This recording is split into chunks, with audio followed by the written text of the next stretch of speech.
Warning, the views and opinions expressed in this video are not those of a health professional. Please make sure to consult your physician before beginning a new health regimen. Welcome back, y'all. Welcome back, y'all. Welcome biggity back, y'all. Hey, you guys, and welcome back to my channel. If you're new here, hi. My name is Kelsi, and I'm here for you guys every Sunday and Wednesday to talk about my VSG journey.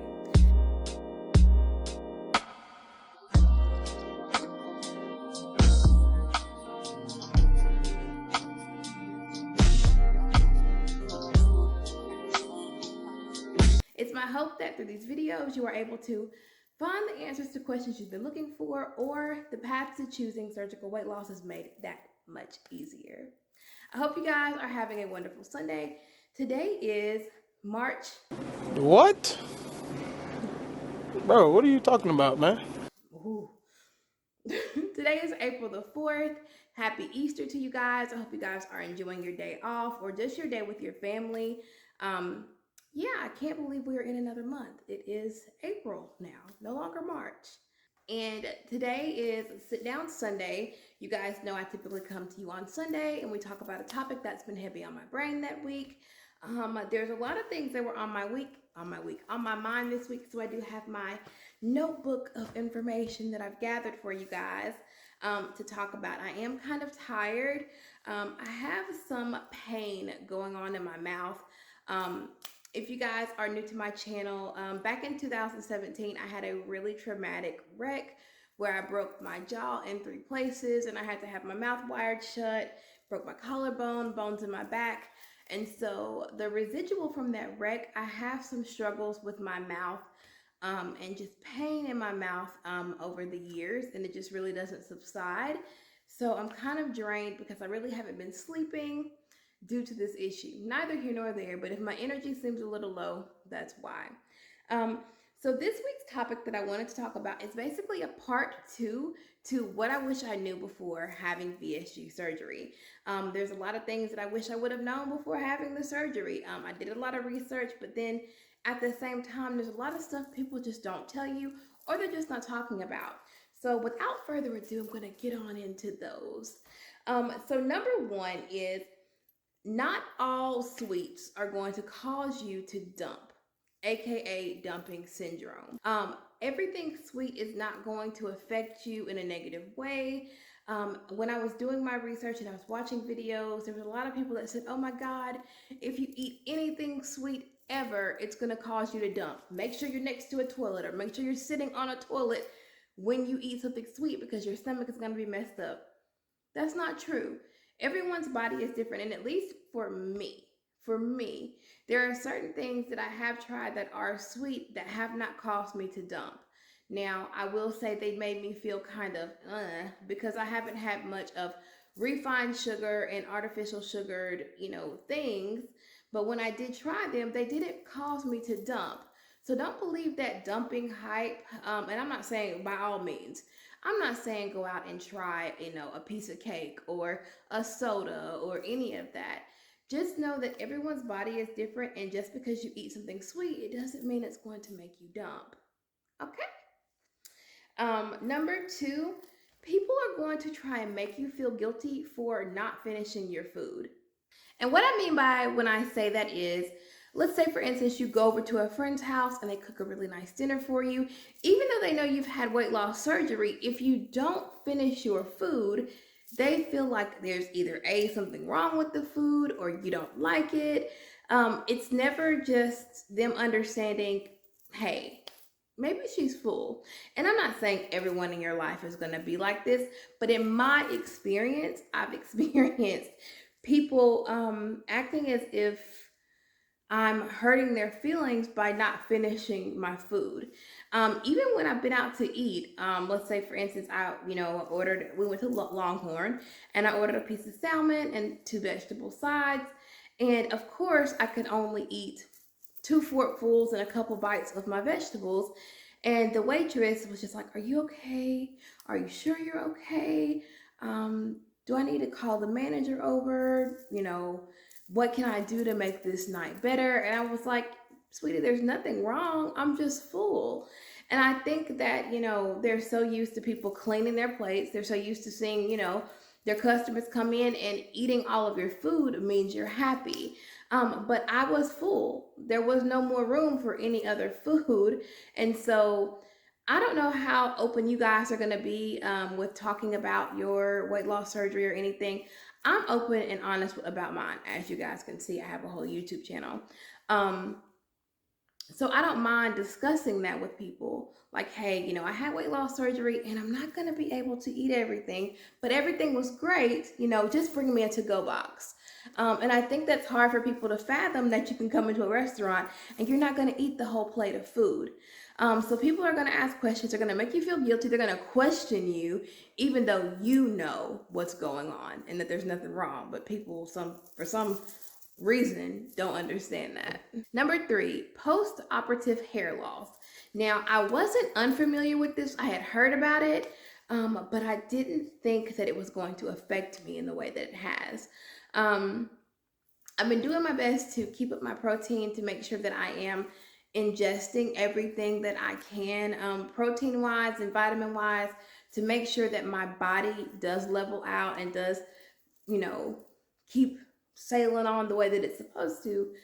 But I feel as though maybe I'm not getting enough protein. I do wear weave, and so I wear it, 2 to 3 weeks at most. And then when I go to, wash and condition and comb out my hair, I'm used to a certain amount of shedding. I didn't get any pictures, unfortunately. But this last time, I did notice that I was receiving a lot of additional hair breaking and thinning. You can't really tell. Well, you can kind of tell right here. My hair is beginning to thin. And that's concerning to me. So I have spoken with my nutritionist about options on how to boost, my hair. And unfortunately, that's a part of the weight loss surgery. I wish that I had taken it more seriously. I wish that maybe I was drinking more protein drinks. I struggle with those so hard. I am doing the protein powder daily, but I can definitely see some thinning in my hair. And so I just didn't expect to experience it on this level, but it is real and it is happening. And like I said, right here is going to be the worst for me. Here is the closure on my hair, and then here is my natural hair. You can kind of tell there's some thinning there. I can't really show you guys the full magnitude of it, but the next time that I do my hair, I will make sure to show you guys how much shedding I am having. Number 4, weight loss surgery and post-operative care is very expensive. I was aware that it was going to cost a lot of money to have the surgery, but I don't think I was aware as to how much the upkeep was going to cost. I did receive a lot of questions in regards to breaking down the pricing, and I will do that. I just don't have time in this video tonight because there's so much, and I actually have to sit down and think about each individual one. But I do know that before pre-op, before all of anything else, I spent at least $2,500. And that doesn't include any of the post-operative care. A lot of that, I'll have to add up because you're purchasing your multivitamins, your protein shakes, the different types of things that you need to just successfully post-operatively be successful. So I'll have those numbers for you guys. I do have a Q&A question video coming up, and so I'll go into more depth when that video comes. Number 5, I think this is the hardest, or it has been the hardest for me to grasp, is that you will never be able to drink and eat again at the same time, ever. And I didn't understand the magnitude of that. I used to talk about my husband all the time. I think when he was a kid, maybe his parents made him wait until he finished eating to drink. And I would be, of course, eating and drinking at the same time. And so now I can't. So I can't take a bite of food and then have a drink of my drink. You have to wait 30 minutes prior to eating before drinking anything, and then 30 minutes after. So That's totally new to me, and that you definitely have to plan your meal periods. You can't just be on a random meal schedule, because you have to actually plan these things. And so I know that when I eat at work or at lunch or whatever, my lunch is at 1 o'clock. I get back at 1:30. I can't have anything to drink until 2 o'clock. And even coming up to lunchtime, my lunch is at 1. At 12:30, I have to stop drinking anything. And so it's just really, really hard to get used to that, and especially if I'm eating something that's a little dry. Oh my goodness, you guys. Or anything that has caused heartburn. Oh my goodness, it's horrible. So it's definitely something that I didn't realize how much it was going to affect my everyday, you know. Number 6, no one told me how good I was going to feel after having weight loss surgery. Nobody said, well, you know what? You are going to feel absolutely fantastic. Your libido is going to go up. Your self-esteem is going to go up. Just in general, overall, you're going to feel great. And I do. Aside from the issues that's going on with my mouth, I feel absolutely great. I'm just able to move a lot more. I'm not hurting as much. There's things that I can do that I wasn't doing before. I have a little more stamina. I have a little more get up and go. And I'm excited for that. And I'm excited to see, where this goes from here.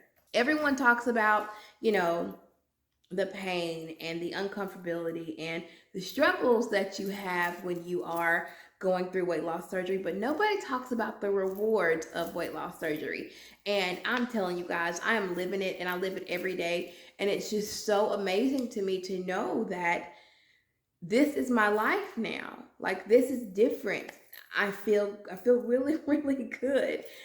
Just the random compliments from people that I know in everyday life. Hey, you look really good. Like, you're glowing today, or you seem really happy, or just, compliments from you guys. It really, really, really makes my day. And I can't explain how good I feel. Nobody said, hey, by the way, you're going to feel fantastic.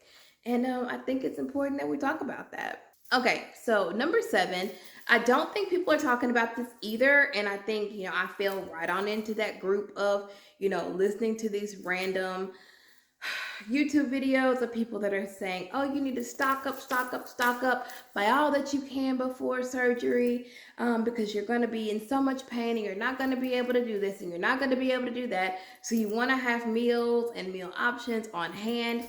Y'all, if I could give you guys anything, please do not stock up on food before the surgery. Don't go out and buy cases of Premier Protein and Powerade Zero and sugar-free Jello and sugar-free popsicles. I'm telling you guys, I have a drawer full of sugar-free popsicles and a bucket full of sugar-free Jello. I have 10 Powerade Zeros left. I'm slowly working through these Premier Protein clear water drinks. I hate them. I struggle with them. Do not, pre-buy a whole bunch of stuff. After the surgery, your taste buds change so much.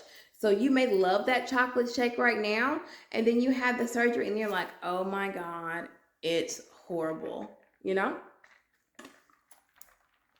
Save yourself some grief.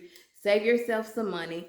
Don't be a Kelsi. Don't be out here just, making it rain at Sam's, buying all this stuff for your surgery, and then you turn around and you don't like any of it anymore, because it's just not worth it. Everything changes, and it's so crazy. Like, I bought those electrolyte packs, those liquid IVs, the clear Premier Proteins. I brought cases of the Premier Protein shakes. Please, please, please don't. All right, and so this brings me to the last thought on my list. This is number 8. I think it's important to know, and I wish I would have known this, you have to be fully committed to weight loss surgery before you even have it.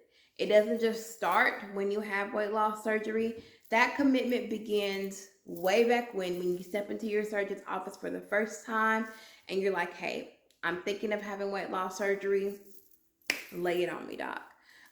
It takes commitment. It takes knowing that this is not an overnight process.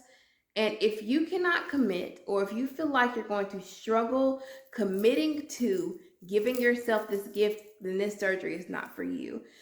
Your weight is going to go up and down. You're going to have your good days. You're going to have your bad days. There's going to be days where you're going to be like, why did I even do this? Why did I even have this surgery? I can't live a normal life, or I'm so discouraged because I'm not losing weight. And why is my situation not like theirs? And why does everything else seem so easy for everyone else, but it's not the same for me? And yada, yada, yada, yada. I'm there. I've been there. I felt it. I still feel it all. I say that to say, if you cannot commit to changing your life, because it isn't just changes for the temporary, it's changes for the foreverary. It's the changes for a lifetime. Nothing about your life will ever be the same once you step into weight loss surgery. The way you eat, the way you look at food, the way you handle food, the way that you cook, nothing about you will be the same. These, 30 some odd pounds that I've lost, those are pounds that are gone forever. They're not coming back. This part of my stomach that the surgeon took that day when I had my surgery on February the 5th, it's never coming back. It's not the same. That part of me, the unhealthy, the non-committing, the lazy, the excuse-giving Kelsi, he took that with him that day on that surgery table. And my prayer is that if you guys do decide to have weight loss surgery, that you commit and that you know that it is a real and true full commitment for the rest of your life. It's like you're married to your new stomach. You're married to your new body. I know this video is very short and very sweet, but like I said, you guys, I'm not really feeling well. My mouth is definitely giving me some trouble right now, and the only way that I'm able to kind of like draw the pain back a little bit is to hold a little bit of cold water in my mouth. Don't worry, I will be being seen by the oral surgeon tomorrow. But yeah, I hope you guys got something from this video. I love you guys, and 10K, baby. I hope you guys enjoyed your Easter. I hope you guys got to spend some time with your family. If you're new here and you haven't subscribed already, why not? You made it this far. Don't be a shady lady. Come and join the K gang. I'm gonna give you guys an Easter hug.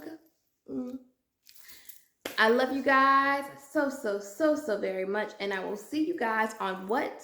Weigh-in Wednesday. I'll come and check you guys out on Wednesday, and I will see you all each there. I love you. Be good to each other. Be good to yourselves. And what? Always, always, always remember, you're the reason, you are the reason that you've done this, that you're taking the steps, you're doing the research. Everything you're doing right now is for you. And I'm going to leave you guys with my positivity quote of the week.